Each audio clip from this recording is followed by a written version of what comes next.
One of the things I'd like you to do, so does anybody want to tell me what you use Word for and anything you specifically want to learn today? I use it for everything. Everything. Anyone else? Well, if you have anything, you can add it to the chat. Let me just show you my little teeny weeny PowerPoint because I'm actually not going to use it very much. But these are the things, oops, I want to cover headings and subheadings. I think this is one of the most useful aspects of Word that I didn't realize. I mean, I don't know, I've been using Word since it was WordPerfect, but you know, sometimes they do a change and you miss it for a while. One of the most useful things for me is headings and subheadings and how you can then use the navigation pane and then use them to make Word generate a table of contents automatically. And then just kind of basic formatting stuff. I'll just walk through how I begin with a document. And then we'll talk a little bit about tables. I find that a lot of people don't know how to make pretty tables without a lot of suffering. And the idea of this is to kind of ameliorate your suffering. And then, you know, how to put in lists of tables or figures automatically, just like you do with a table of contents, and anything else that people might have a question about. Let me look, chat. Yeah, so I just put this little PowerPoint, which is seriously only a few slides, in the chat already. And I also put my APA style Word template as well, and anything else you want to. So creating PDFs, that's really simple. You just save as PDFs. I actually did a really neat session yesterday, I think, on how to maximize use of Adobe, which was pretty cool. Okay, so one more thing. This is a link to a blog post I have up that pretty much says a lot of what I'm going to say today. It walks you how to set up a APA style Word document. Of course, if using a different style or MLA or whatever, it still applies. So if you want to take that, it's like I said, it's in the chat. And then I also have a video on how to make tables, which we're not going to look at now. Let me get rid of this. Okay. So, all right, I'll share another screen. So any questions before I start? Okay, so let's get a Word document. Way too many Word documents going on here. Show all windows. We will do, actually, I'll start with this one and then I'll create a new document.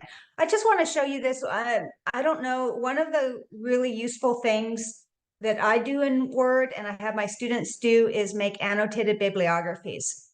And I want to use this to show one of the great advantages of headings. So you'll notice that I have as headings the in-text citation of all these articles, right? So then if you go to view navigation pane, you'll notice you can click through your annotated bibliographies, right? Because I put them as headings, okay? So this is a kind of a demonstration of what I find one of the most useful things. Otherwise, you have 23 pages of scrolling, right? So we're going to go over how to set up headings. It's really easy and so forth. Okay, so let's just start with a new document, okay, which the screen share did not translate to the new document, so I better do that. I think it would automatically. Okay, here's my new document, right? So the first thing I do for a new document, and I'm pretending I have nothing set up on my computer, which actually, since I just had to factory reset this computer, I really don't. And so the first thing I'm going to do is set up what I want my basic paragraph format for this document to be. Now, this is assuming I am actually going to be writing, I'm usually writing research papers, okay? I also use Word for annotated bibliographies, as I've shown you, as well as creating assignments, quizzes, Mainly if I create a quiz on Canvas, I then write down the answers here because otherwise I have to remember what the answers are, which God's forbid, especially in statistics, right? So this is assuming you're going to be making a paper. You could do it, for example, if you use Word to write letters. Cover letters is another huge use of Word for me when I was applying to jobs, right? So you can have a cover letter template. You can have a letter you tend to send out to clients template, whatever you want to do. For purposes of demonstration, I'm going to pretend I'm writing a journal article, a paper to be submitted to a journal. Okay, so first step here, I either start with formatting paragraph or font. We'll start with font. So if you click on this little down arrow right there, you want to set up whatever font. It looks like the default right now for this version of Word is Aptos, which I don't even know what that is. So I'm going to select something that I feel happier with. Usually I actually use Bookman Old Style or Times New Roman because people tend to feel comfortable with that. I will put Bookman Old Style here, so you can select the font and you can select the size, which depending on the font should probably be 10, 11, or 12, right? Now I can set this as default. So if you go down here and see set as default, you can set it for this document or all documents based on the normal template. If you do it in all documents, then every time you open Word and open a new document from the computer you've set this on, it's going to use this font, which is useful. Even if you do just this document only, it's good. Why? Because otherwise, when you go down, you're typing a paragraph. So, all right. Okay. If you happen to have like previously hit enter a couple times, if you use the down arrow to go down, you'll suddenly be in a different font, right? Has anybody experienced that where all the effort you went into selecting a font, somehow you find yourself in the wrong style, right? Really annoying. You can avoid that by setting default for this document, right? So we've set our font. First step. Right now is where I'd save. I'm going to save. I believe in saving frequently. Okay. So right now we've already saved. The default for this document is Bookman Old Style font with size 12. The next step I do is set up my paragraph style. Now you have a lot of little clicky guys here you can also do a lot of things with, but again, we want to set the default for the whole document. So we're going to press on this button. And for general paragraph, you have all sorts of choices. I don't mess with the indentation. That's kind of based on your margins. The default word margins work fine for me, but you can, of course, change that. But what I do want is I want the first line indented on all my paragraphs. So I'm going to select special first line. This is going to give you your standard indent. What you should not be doing is indenting your paragraphs by hitting tab. That's going to mess you up, right? The next thing you'll look is at spacing. So normally we want double space for an article submission, future article submission, or if you're a student or so forth. But, for my letters, I always have single space. So you can do whatever you want. The spacing before and after just is telling Word, well, what happens when you hit enter? If you have before, that means it's going to be a certain amount of space from the preceding paragraph, and after gives space for the next paragraph. I usually set it at 0. If you set it at something, you can don't add space between paragraphs of the same type, which will keep all the text within, for example, one subheading or heading. It'll keep it all the same, right?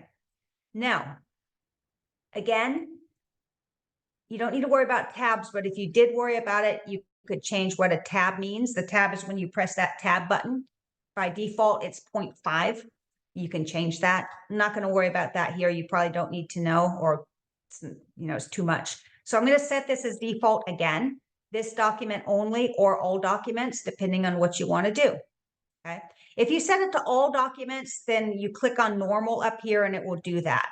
I'm going to keep it this document only. Again, important to do this. That way, when you bounce down with your arrow button, it's not going to be changing. If you don't do that, then it's going to go somewhere else, which you probably don't want. Okay, any questions there? So this is, you can blah, blah, blah, blah, blah, blah, blah, blah, blah, blah, blah, blah. Yeah. If I were brilliant, I'd be right. So this is what your paragraph's going to look like. There's that indent, right? But it's not using tab, or I'm setting it up as part of my paragraph formatting. Okay, there we have our basic formatting, whatever you want to do. The next step is to set up your titles, your subheadings, right? Not title. We don't want to mess with this guy. Subheadings and headings, well, that will depend on the style you're using. So I use APA, you might use MLA. I used to use that, I don't remember. So title, subheadings, and headings are really useful because this is what populates your navigation and allows you to click through your document. So your standard level 1 heading for APA style is just centered and bolded. So to center, the first thing you got to notice is you have an indent here. So if you just centered it by using Control E or by clicking over here, it's not going to be truly centered because you have an indent.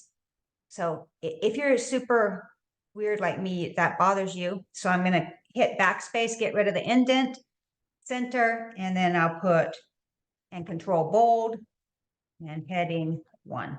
So whatever it is. Okay, this is the format I want for my main level 1 heading. Now, if I hit heading 1 for Word, you see they have some weird default that nobody really likes. It's blue and it's on the left, and I don't like it, right? I want my heading 1 to be bolded and center. So I right-click heading and I put update heading 1 to match selection. Okay, now this is heading 1, and we see it's populating the navigation pane over here. If you don't see your navigation pane, just select View and select Navigation Pane. This is also where you turn on the ruler, right? Okay. All right, so now that we've set up heading 1, say we write a long paragraphs of lots of stuff, right? Stuff.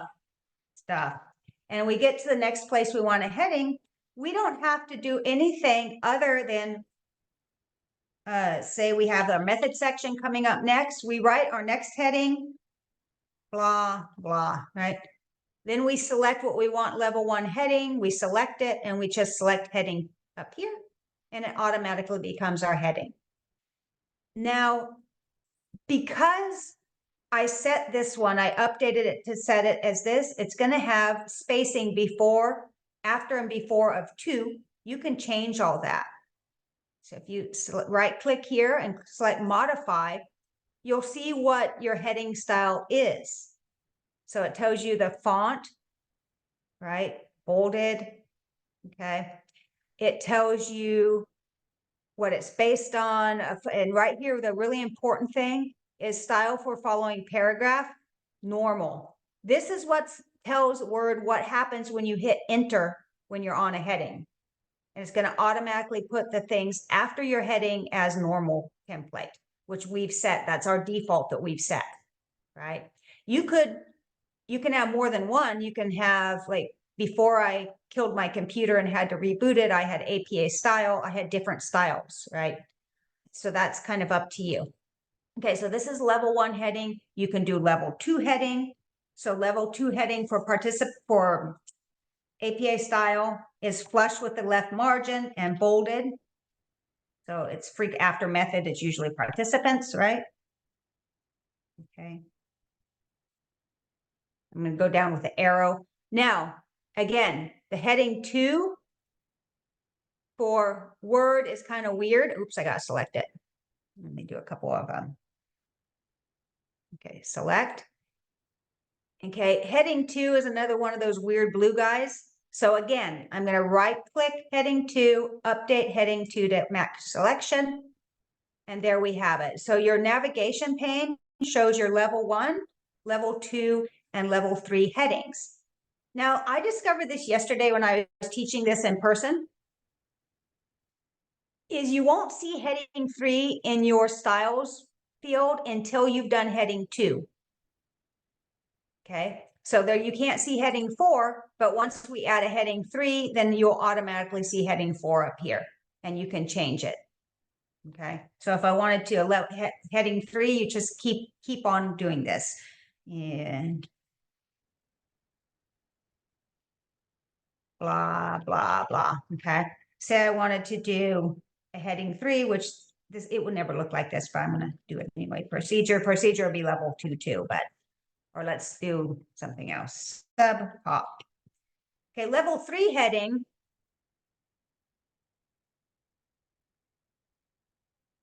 That's not how you spell population. Okay. For APA style is new since the last version. It's really annoying. Looks like this, right? So select, right click, update level, heading 3, and then we have heading 3 over here. Now heading 4 is generally not part of your navigation pane. Okay. So that's how you would do headings. Very useful. When we hit enter, it's going to go back to normal, right? So blah, blah. Okay, so that's your basic structure. This is setting up your headings and your paragraph style. Other things you might want to do. Okay, there's a couple other things. First, insert page number. You probably know how to insert page number, but just in case, you go insert. I'm going to do this for a reason. Page number. APA style is top of page, and I just do this top one. Now, actually, the number should be on the right, but it should also not be indented. So, yeah, running head, which is whatever you want to put up there. It could be a shortened version of your paper title. It could be your name. It could be who knows, you know, the department you're working in or whatever. You guys know how to do that, right? So there's your running head, and now we're going to have page numbers. Okay, we'll pretend all of this is endless. So say we want to go to the next page. Now, sometimes when you collaborate on documents, if you're a Word person freak like me, you get very disturbed when people go to the next page by hitting enter a million times. This is not the proper way to do it. The proper way to do it is to do insert, page break. When you do insert page break, you're going to the next page, and it's going to have the same settings as your last page. So the page numbers will continue the same. All your formatting is going to automatically continue the same, and the orientation is going to continue the same, right? That's fine if you want everything to continue the same. But what if you have a fat table, you know, that you want to put on this next page? Maybe you want to do it in, you know, horizontal, you know, what is it called? Landscape orientation. So if you just go here and you go landscape, what happens? All of your document turns into landscape. You probably don't want that. We don't want that, right? So anybody know how to avoid that? No. Okay. So if we want to avoid that, instead of using page break, we go to layout, breaks. Now, page is what we just did. Okay. You can do column break if you want to change from the column. But what we need here is section break. So next page. What this does is it tells Word, okay, we're not going to carry the formatting from page 1 to page 2. Now we can go to orientation, change it to landscape, and we have section 1 is portrait and section 2 is landscape. All right, so maybe you want some sort of a table here, which we're going to cover in a minute. And you know, you're going to go down, and maybe you want to go back to portrait again. Section break. Next page. You change it, all right? So that's how you deal with having different orientations for your pages. Another advantage of that, of the section break, is that you can then change your page number format. So by default, it's just going to continue. You can double click. If we double click the header, it pops open. So the default is linked to previous. This means that the header and the page numbers are going to be the same. If you get rid of it, then it's not necessarily the same. And if you do this one, running head 2, okay, this one's going to say running head 1, and this one's going to say running head 2. Okay, this by default continues running head 2, but if you wanted to change that, again, you could just double click it. You can also change your page numbers. So if we go page numbers over here, also if it's linking to previous or not, you can change where it insert page numbers. So we want to change it, like dissertations do all this horrible stuff to you. And you got to get these guys right. So, or this one was not the right one, but you could change it. So you can link this one to page or not to the previous. You can change them all and so forth, right? So that's what the purpose of section breaks are. More stuff for basic formatting. What else is super important? Oh, yes, super important is track changes, right? Track changes allow you to collaborate with other people and know what, or yourself. For example, you're editing a document and you might not like your edits. This will just keep track of them and you can reject them or not. So this is really problematic. Say that's, I don't even know what a paraphrased is, but that apparently is something. No suggestions available. So if I have track changes enabled, and you probably know that if you use it a lot, that just means that Word is keeping track of every change and it's not final until you accept it or reject it. So if you select here, all markup, it shows, oh, I replaced parapha stuff with paraphrased and I added more stuff here, right? Then to select, if you like it, you go back to the top, you go next, and it highlights this. You can either accept this change because you think parapha stuff is worse than paraphrased, so accept, or you could have rejected it, right? If we reject it, you have to accept twice. Say we reject this, we can reject it, it goes away, right? So that allows you to, first of all, control your own changes. It also allows you to collaborate with other people because then Word keeps track of who makes the change and the date and time of when they made it, right? You can also add comments, right? So stuff is to not formal or whatever, and you're telling your collaborator or yourself that it was terrible, or hopefully you do more. Oh, that sounds good, but maybe it would sound better the other way, and not this is terrible writing, right? This is where you comment, right? You have to send it. This is new in the last version of Word. You actually have to send. It's kind of annoying. And then you can reply to one or more people involved in the collaboration, right? You can then resolve it. You can get rid of it, right? You can do all sorts of stuff. So delete. Okay. And if you have track changes, say you do blah, blah, right? Okay. Go back to simple markup. You double click here. It'll show up, right? It'll show you what's going on. Actually, it's not doing that. Usually it does. So it's because I don't have comments. Okay. So that's track changes. Another super important thing. I have a policy I consult to, and my policy is that anybody I'm working with has to use track changes. And it's very useful, as well as keeping track of what's going on. You can accept all changes, right? By default, when you hit accept, it just moves on to the next change. Okay.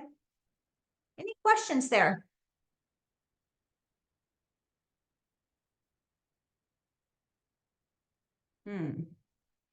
Other things useful. Let me see what I told myself I had to say. Well, I already closed that document. Okay, so if nobody has any questions there, oh, one more thing. Let's look at a sample document because I want to show you a couple. Let me switch, new share. Okay. We looked at that one. Okay, so here's a bigger document, all right? So this is a document. Let's look at the navigation pane. Okay.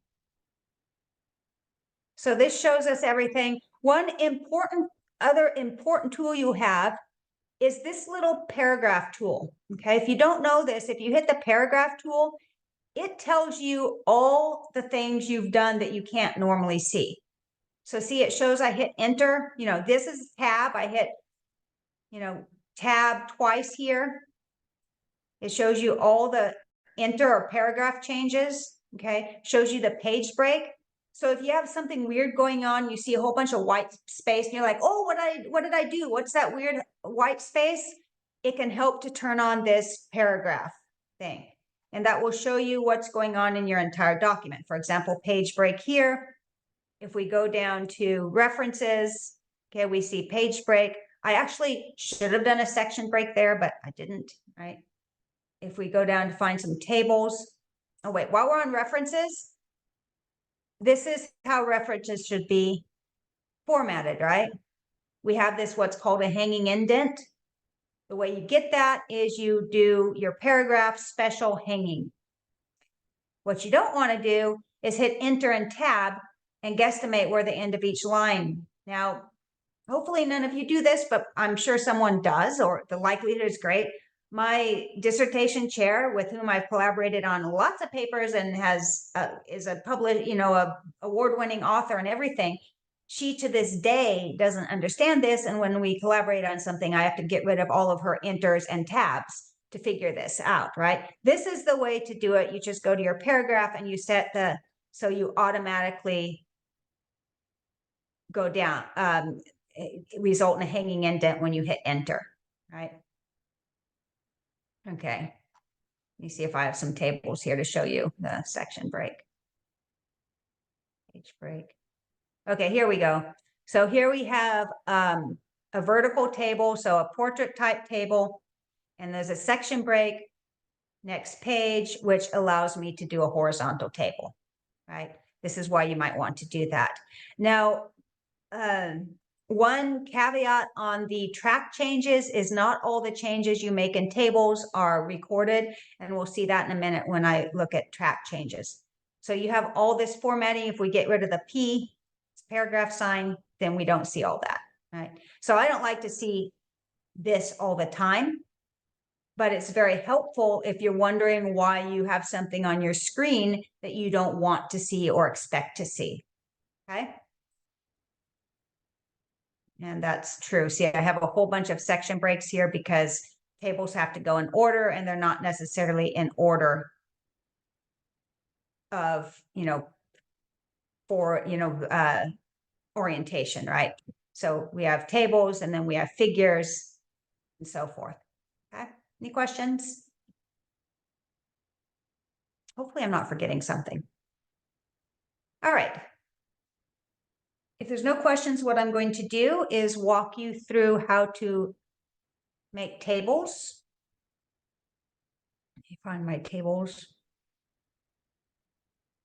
Maybe I don't have an example tables. I thought it did. Okay, it doesn't matter. I'll just make one with this one. Share. Okay. So here we are back on our sample document. And I'm going to tell you how to make tables. Now, the first thing let's do a new share. I always tell people that the first thing you should do is sketch out what you want your table to look like, right? So often we might want to look at the literature. So if you see a table you really like in a research article that you happen to be citing, well, take a look at that table and then sketch out your own. So for example, say we want to do a table of means and maybe Cronbach's alpha for different scales and means and standard deviations. Well, yellow. Why yellow? We don't want yellow. Let me get rid of this yellow. Erase. Let's do N color green. Okay. So we know we're going to want, the table 1 title. And then we're going to want a row that tells us what each column means. So maybe construct. I actually never put a title here, but then I get in trouble with publishing people. Then we're going to want alpha, which is a measure of internal consistency, reliability, mean, standard deviation. Let's do comparisons or something. I don't know, this will be simple. Standard deviation, and say we want minimum,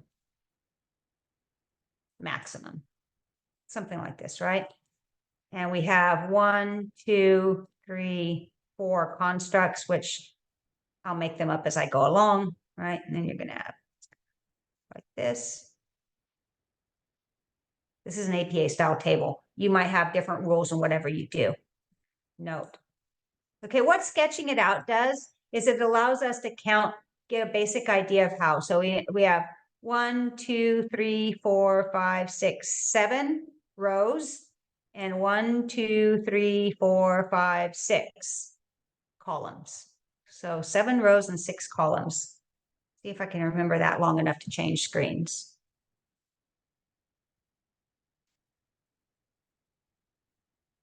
Okay. So to insert a table, there's a couple ways to do it. You can just type out what you're going to want to have. So construct, how you spell construct, alpha, mean, standard deviation, min, max. Now hopefully I'm hitting, let's look at the little paragraph sign. Right, so I'm hitting tab in between each one of those, right?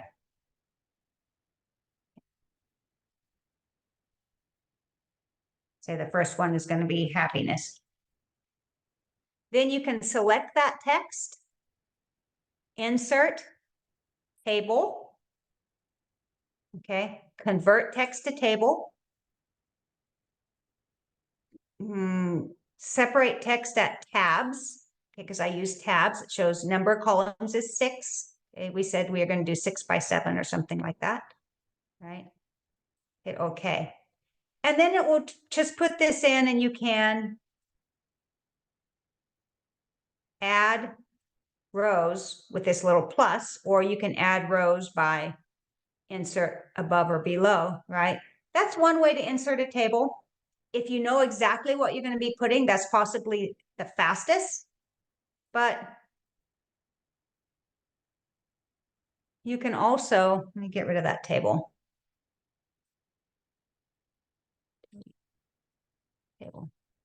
And let me turn off track changes because that's annoying. Okay. Okay, you can also just go insert table, and then we said we wanted 6 by 7, I think. All right, there we have the basic beginning of our table. Now we want to set it up. First thing, don't merge any cells until the end. Unlike Excel, you can't unmerge things. So this is going to be our title part. Construct.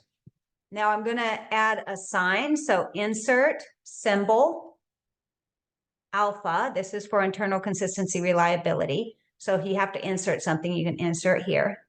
So much a word. We're not going to talk about equations or anything, right? Mean, standard deviation, minimum, maximum. Okay, that's what I posited as our example, right? So say we have happiness, ability, what would you maybe be studying here? Sense of accomplishment. This is my study for spring, and gratitude. And this is going to be our note. Okay, and then we just go in and fill in our information. Now, maybe you're going to get these descriptive statistics from a software program, from a statistical analysis program or something, my advice is to always put it in the same order. So when you're copying, it looks better. And you're less likely to make an error, right? So the first thing you might want to see here is, look, we have cognitive flexibility on 2 lines. That's kind of ugly, but it looks like we have space here to squish these guys up. Let's fill in the stuff first. Let's see, 0.95, 0.82. No idea about what this one might be, so we're going to guess 0.9. Say we have a mean of 3.56, standard deviation of 0.1. Be consistent in tables, right? Try to be consistent.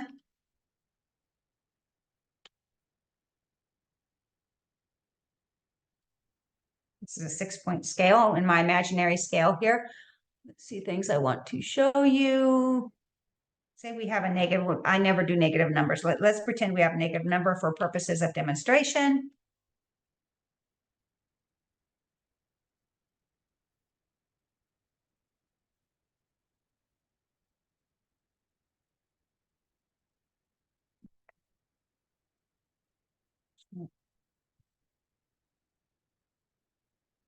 So if something in APA style, if a number can be greater than 1, you have to have a 0 in front of it.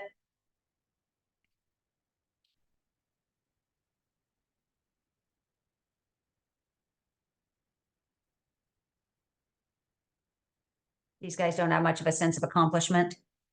We'll give them a big sense of gratitude with a small standard deviation, so they're all happy.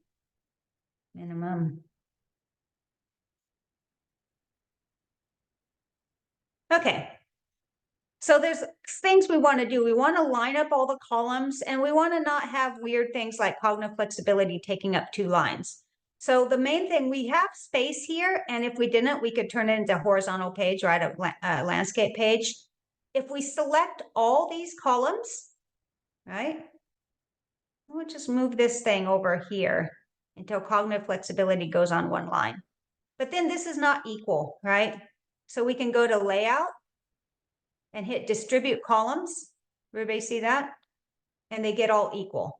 Okay, if you hit distribute columns, it'll make all the columns of equal width. Okay, easy trick. And then we have everything here looking better on the same line. We're going to want this one bolded because that's APA style, and these guys centered. Okay.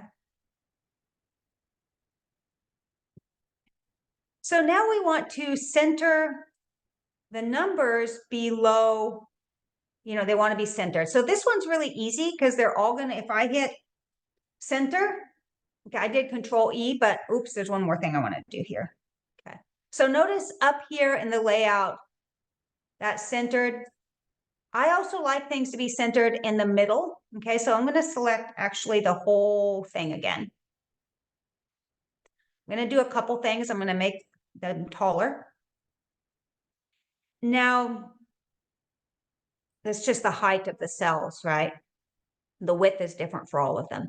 Notice because I centered these vertically, they're not the same as these. So we need everything to line up. We don't want weird, ugly looking stuff like that. At least not for me, right?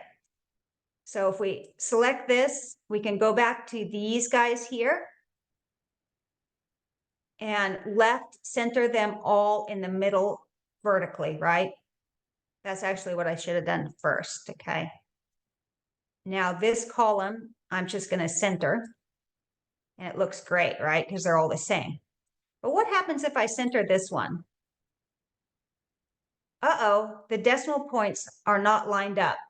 We want the decimal points to be lined up. Okay. So how do we do that? Anybody know? Right, right line. Right line? Right. Oh, no. Well, I mean, you could, and then you could eyeball it.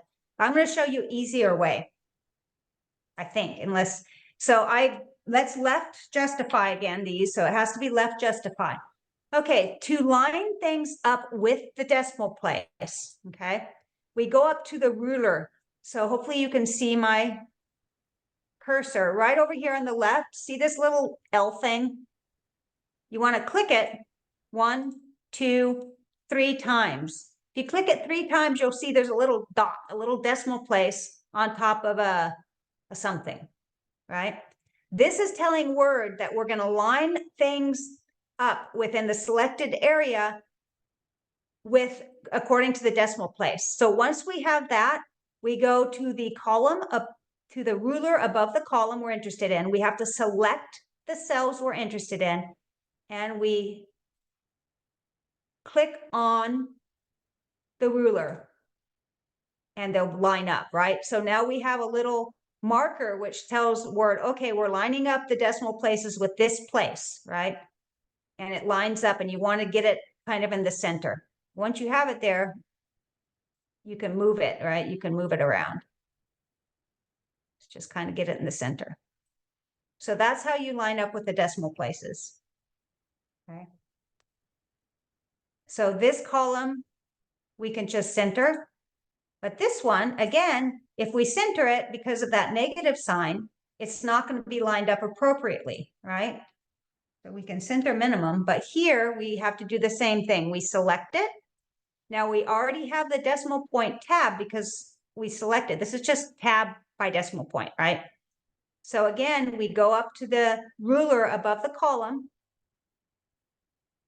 We click it, hold it, and set it where we want it to be. Anybody see that? Any questions? This is a huge time saver. I spent too many years of my life not knowing how to do this properly and doing things like adding spaces and all sorts of stuff, which was never perfect and took a long time. Okay, so let's center this one. Now we basically have the table where we want it. If at this point you're satisfied with the spacing of the columns, the amount of rows and stuff you need, now's the time when you can start merging cells so that when you put your title in here, say your title is mean, or what we can do.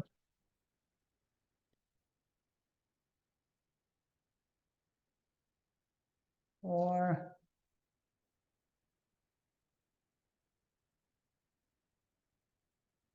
that's definitely not how you spell cognitive.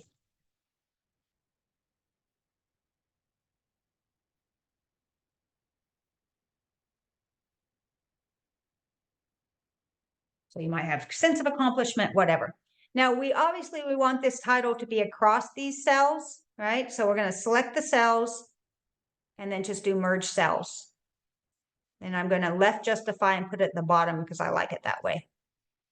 Now you could have table 1 here, right? That would be APA style. But I'm going to do this differently because if I want a list of tables, I need to add it with a caption, right? So we have the title. Now we have our note. That's where we want to put anything relevant that people need to know. So merge up here. Okay. And you might want to put something in equals 257. Maybe, yeah.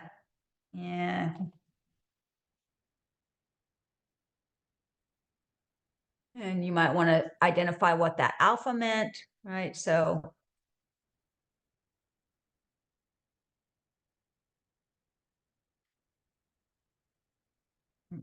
this would be Chromebox alpha, but you can do whatever you want. So basically this is telling people what's going on. So maybe you're doing statistical significance, maybe you're adding some information, whatever it is, you're going to put that in the note. Okay. So now we have everything except for, this is not what an APA style table looks like, right? It doesn't have all these things. So I'm going to show you some examples. So we got to get rid of all these lines. I have autosave on, which is disturbing. I'm going to turn autosave off. Okay. So we go back to home. We select the whole table. Right here, we're going to do no borders. And we have no borders. And I actually don't like it to say construct there, but then publications say we need a title for each column. Let me get rid of it. Okay. Now, You select it again and we go up to the borders and add a bottom border. Nope, we don't want a bottom border because I need to select just this one. Bottom border and top border. Okay, so this is APA style. You have to do whatever your style you have to follow. It doesn't matter. APA style looks like that. Okay, so there's our finished table, right? You can do all sorts of different tables. We'll go look at a few in a minute. The next step you want to do, and I don't always do that. I tend to just put inside here table 1, table 2, because I'm not making a list of tables. But if you need, for some reason, to make a list of tables, you need to select the table and go to references and insert caption. So Word is so smart. It knows it's a table and not a figure, and it knows that generally we put caption for the table above the table, right? So it's kind of not the right format, but we can fix that. Okay. So we do okay. And then, and there's probably a way to not have to do this twitchy stuff, but I haven't figured out. I'm going to put it back into, and I'm going to left justify. So if, yeah, that's one of those things that you get weird there. If you do it that way, then we ask SPSS to put in a list of tables, it'll do that. And now I'm going to show you how to do that. The same with figures, right?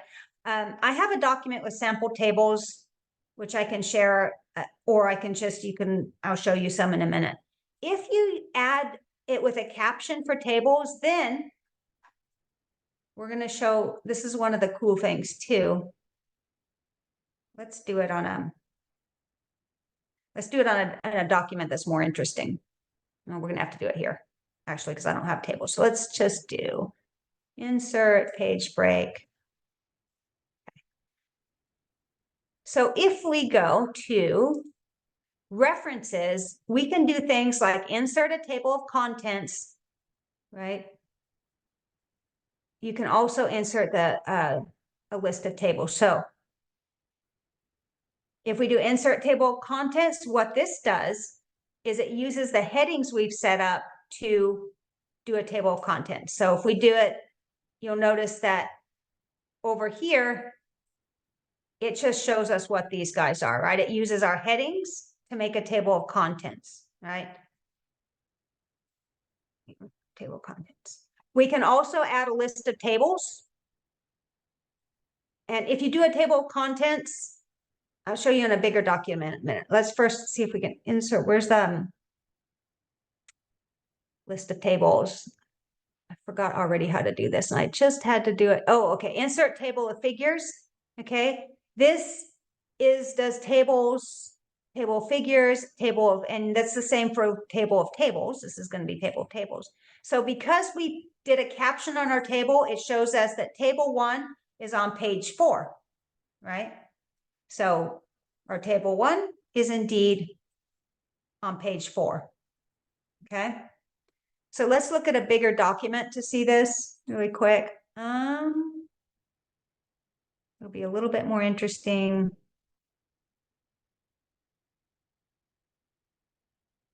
I thought I had another one in here. I might have to open it up. Oh, here we go. Okay, this is the one we were just looking at. So this is a paper that I need to submit to another journal here. It's got a whole bunch of headings. So if we wanted to insert a table of contents, I'd come up here. Table of contents goes after the abstract, I think. I don't know. And we're going to do insert, actually layout. Next page. Okay. If we want to do a table of contents here, just do references, table of contents, do this one. Okay. And see, we get a whole table of contents right here, which reflects our navigation pane. Okay, so if you do a master's thesis or a dissertation, they make you do this. That's honestly the only time I've ever used it, except for writing books, right? So it's not terribly useful. If you write something and these pages change, you just have to do update table and it will update it with the correct page numbers, okay? Now I can't do a table of figures here because even though I got tons of tables because I didn't use the add caption, I just embedded it inside the table, it won't work that way. But here's some examples for different tables you might want to do, right?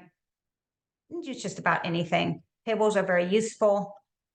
Figures, I could add a table of figures because I have lots of figures. So let's go back up and add a table of figures. So here, references, insert table of figures, except for this should be figures. Okay.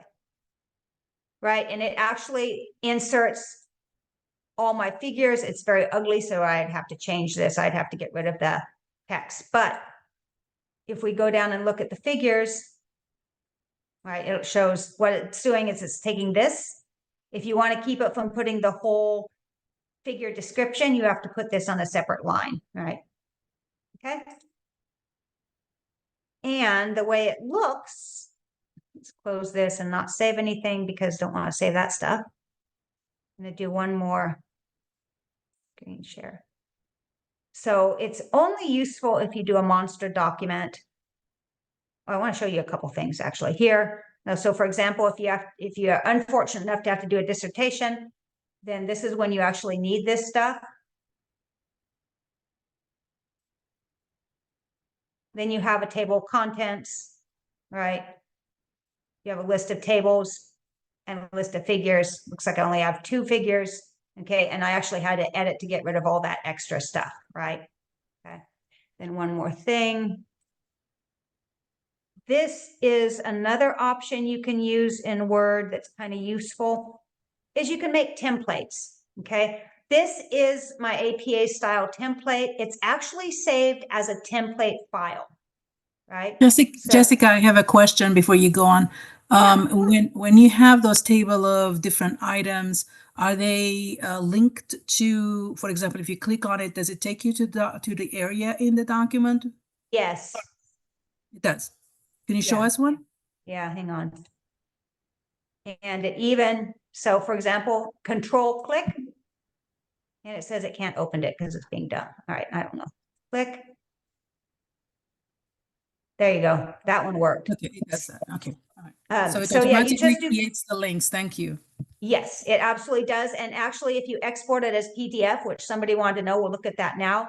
It does the same thing. So here, if I do, see, it pops it straight through, right? Now, if you're in the Word document, you could just click over here.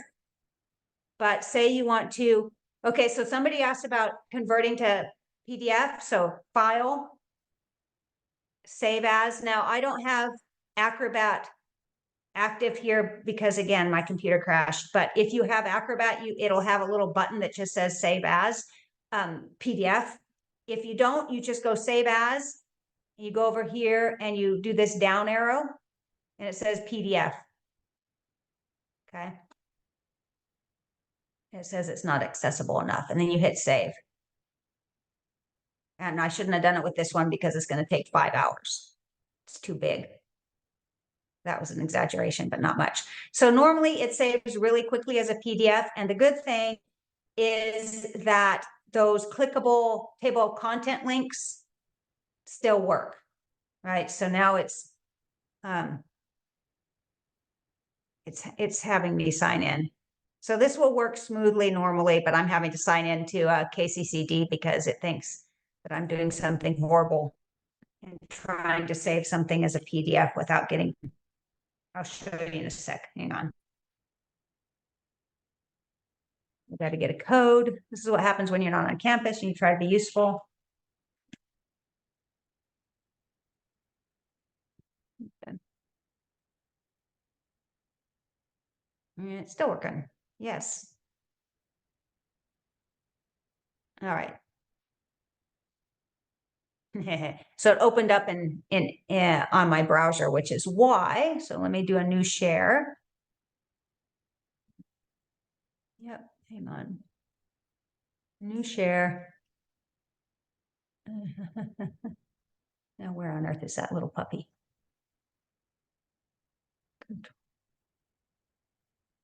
Word. Well, I'll just do my screen. That way I can show you. Share. Okay. So you can hopefully see my screen. So this was the PDF document that resulted from save as PDF. And the same goes, I can go in my PDF file and I can click through it, right? I can just click on anything, list of figures. And for some reason, the figures are weird, so we're not going to worry about that. List of tables, so we control table 11 and it just pops straight to that table, right? So it's seamless between Adobe PDFs, and at least if you're using Adobe, I don't know if you use like Foxit, but probably also true, right? So that's really easy. Let me get, what was the last thing I wanted to do? And I forgot what I was in the middle of thinking I was doing. Oh, well, it probably wasn't very important. Any other questions? I started to say something and I've forgotten what it was. Let me take a little look here. Oh, well. Oh, the template. I was going to go to I was talking about the template. Yeah, that's right. Okay, so let's go back to the template. Okay, so this is actually a template file. It's not a normal file. You can save anything as a template, the same as I did for the PDF. You go to save as, and then you go down to Word template. Okay. You can do that. That means if you open up that you can apply that template to other documents, and it will give you all the headings and so forth that you already have. So here I have it set up with, specific headings. So see, this one's APA style paragraph. Oh, I didn't want to do that. But this is my different things, right? So it's already set up. And if you wanted to just open a document, and as long as you're on your computer and have that template, actually it should apply anyway, you can apply that template. Now, what I generally do, I make this template available to students, which is slightly problematic because it's for their own good, but then I get things like I see in my references section, I see this instead of their references. They get a little confused, but it's easier than applying the template. You can just change these headings as desired, right? So you can use templates. You can use templates for applying everything. You can set up your figures for a specific template. You can, like I said, you can set up annotated bibliographies. You can form letters, very useful for form letters. If you are applying for jobs, it's extremely useful because you have like a million different statements of purpose and so forth. And some places have different templates and so forth. So it's super powerful. One other thing is I don't do tables in Excel, but if you do a table in Excel and then you copy paste it into Word, it is going to be permanently linked to your Excel file. So if you update the information in Excel, it will change in your Word document, which is why I don't do it, because sometimes I accidentally change things I don't want to. But it is useful, the same as PowerPoint. You can link them all together and copy paste into them, and it'll hold that link. Okay. So hopefully I didn't forget anything. Is there anything somebody wants to know that I possibly might know and didn't cover?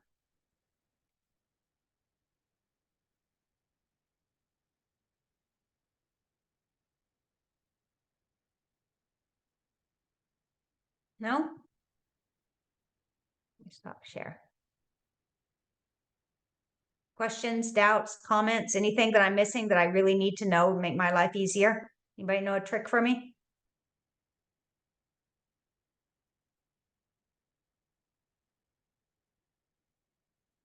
All right, then. We don't have any more questions. We're done.